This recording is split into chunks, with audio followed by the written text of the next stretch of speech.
Hi everybody, you're going to hear children in the background. I'm sorry, all of my kids are sick, every single one, and as you can see I'm dressed up. I have to go to a conference for my special needs child, so my day is going to be busy. But anyway, enough about that. On to my movie review. Today I'm going to be removing,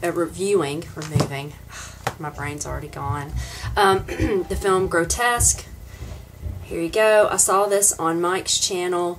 Knew I had to have it because I am a gore whore. I was very interested in it, so I picked it up. To start, this review will contain spoilers. If you don't want to know, I'm not going to give away the ending. However, if you don't want to know certain things, please don't watch the video and come back later after you've had an opportunity to watch it, and we can see if our opinions mesh. Essentially, there's not a whole lot of plot. Do you hear my daughter? They're playing hide and seek. Essentially, there's not a whole lot of plot in this story. I mean, there is, but it's very minimal. Essentially, you have a man who abducts people, and he gets and derives sexual pleasure from witnessing their will to live. So the film starts out with a young couple walking down a very dark tunnel together, and they are clubbed over the head. When they come to, they are both tied up. At first, they're facing away from each other, but he flips the I guess stands that they're on, gagged, bound, toward one another, and he basically lays out everything for them. He then asks the girl, I'll be right about that. As you can see, it's going to be a crazy day. Anyhow, so he takes this young couple that he has found, and he asks the girl that's gagged and bound, that he's already hurt the man at this point, but he says, would you die for him? And she looks at the guy, and she just kind of shakes her head. It's then that you're taken to a flashback, and you realize that these people, although they're dating, they've just been on their first date, and that's it. They don't know all that much about each other, but oddly enough, the man tells her at the dinner table for him that it's love at first sight, and as they're walking down the tunnel before they're attacked, she says, would you die for me? And he doesn't know how to respond, and she says, I'm just joking, and he says, well, if the time came, I would do the best that I could. That becomes a very important message toward the end of the movie. So essentially you have these two people, and you have this crazy man who wants to derive sexual pleasure by watching them in their will to live. What occurs as a result is very brutal, and they're being so loud, very violent and very disturbing.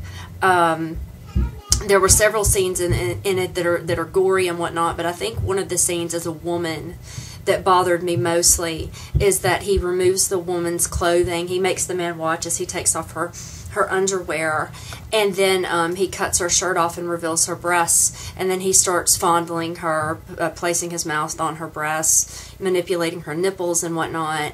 Then he goes down on her, and then he begins to stimulate her. And I'm sorry, my nose is running. He begins stimulating her with his fingers over and over and over again in a very violent fashion until she achieves climax, if you will. She's crying at this point. The man across from her is just mortified. And that's essentially what you get. That's the kind of sicko that this person is. As far as certain scenes in the film, he keeps upping the ante. He wants to see how far they'll go for one another. And it's just it's very sad. It's oddly enough, you don't really get to know the characters, but the scenes you're given with them give you enough of an emotional connection to them that you feel horrible for them as these events are taking place. There is quite a bit of gore, as I stated. You know, fingers being cut off, nipples being removed, castration, all sorts of just horrible things. As the movie progresses and they go through these tortures, the man tells them that, and he tells them early on in the film that the only way that they can obtain their freedom is if they arouse him sexually. At some point, there's a point in the film, I won't say what that is, he says that they've done this, and the next thing you know, they wake up in what you believe is a hospital, but guess what? The evil doctor is there, and he's nursing them back to health, promising them that he's going to let them go. I'm not going to say anything more than that. Let's just say that things are pretty much what I would imagine you would assume would happen.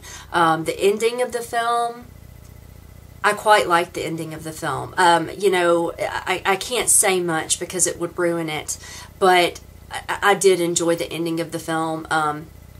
even though it's tragic. I did enjoy it. So I'm going to go into my ratings for Grotesque now, if you don't mind. The sexuality is definitely a 5. You see all of the woman, and then you see enough of the man, especially when the castration occurs. The violence, I'm going to go ahead and be on the safe side here just for people that are squeamish and give that a 5 as well, because it's pretty bad. As well as we're going to go into the gore. I'm going to give the gore, for me, the gore I've seen worse, but I'm sure that some of the scenes will bother people, so I'm going to give that a 5 as well. And my overall enjoyment of the film, now you have to understand, this is a exploitation gore fest. For someone like me that enjoys that kind of thing, I'm going to give it a 4 out of a 5. However, if you don't like movies like that, then this is definitely not a movie. If you couldn't handle Hostel or Turistas or any of those sorts of movies, definitely stay away from this one. It's not gonna give you what you're looking for. So I'm just warning you now, this is not your cup of tea. However, if you enjoy films like this, if you enjoy gore, and you enjoy desperation with the characters, and just sick, demented stuff, then I'm sure that you'll enjoy Grotesque. So there's my review. I hope that you enjoyed it. I'm going to, if I have the opportunity to, which I really don't know if I will or not, I'm going to try to watch Dreams in a Witch House for Masters of Horror and review that as well. And then we're going to try to watch another movie tonight. And then I guess that's about all. My brain is totally mush today. Just being up all night with children that are sick. I'm amazed I don't look like a Medusa, because I'm so tired with the puffy eyes and all that. So, but once again, thank you for subscribing. Thank you for commenting. Thank you for being so great. Thank you for your messages. Thank you for offering to send me things. I appreciate each and every one of you. The level of community welcome I've received has just been astounding. Justin, Ron, you know, you've been fantastic to me. Mike, friends, Sir Newerbag, just there's more than that. Russell, I feel bad, but I'm going to do a shout out video soon for all of you, so don't worry. I won't miss out on your names then. So anyhow, thank you again. I hope you enjoyed the review. Oops, I'm showing the back of the box of Grotesque, and I'll be back with another one soon. I hope you all have a wonderful day, and until then, I will talk to you next time. Bye.